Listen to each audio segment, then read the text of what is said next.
আমরা যারা 96 বা 97-এ জন্ম নিয়েছি, আগামী ১-২ বছর পর কিন্তু আমাদের ৩০ হয়ে যাবে। ইয়া খোদা! ছোটবেলায় যাদের ৩০ ছিল তাদেরকে বুড়া ভাবতাম। আর এখন মনে হয় জীবন তো কেবল শুরু হলো। এমন একটা বয়স আমাদের চেয়ে যারা ছোট তারা কনফিউজ হয়ে যায় যে আপু ডাকবো না আন্টি ডাকবো। আর আর আমাদের সেম এজের কোনো ছেলে যদি ভুলেও ফ্লার্ট করতে আসে, তাদেরকে বলতে মন চায়, আরে বাবা সময় মতো যদি বিয়ে হতো তাহলে তোদের মতো একটা ছেলে থাকতো। আমার তো বিশ্বাসই হয় না যে আমি মা হয়ে গেছি। মানে সিরিয়াসলি মনে হয় যে সত্যি কি এটা আমার বাচ্চা? মানে সত্যিই কি আসলে এটা আমার বাচ্চা? জীবনে এত জাঙ্ক ফুড খাইছি, এত জাঙ্ক ফুড খাইছি। বাচ্চাকে কিভাবে বলবো বাবা বার্গার খাইস না, পিজ্জা খাইস না, এত অনলাইনে অর্ডার দিস না, বাসার খাবার খা, সবজি খা, ফলমূল খা। বাচ্চাকে কোন মুখে বলবো এত ফোন টিপিস না, যা একটু পড়ালেখা কর গিয়ে, যেখানে আমি নিজেই সারাদিন ফোন টিপি?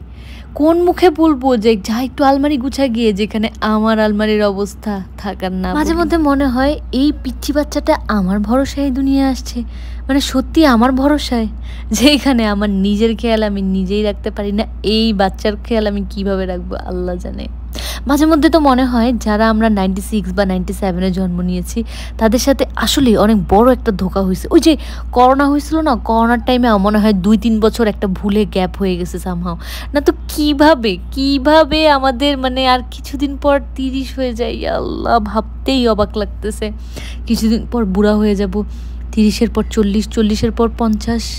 চল চল চল, আবার এই যে বাল আবার চল বাইরে বাইরে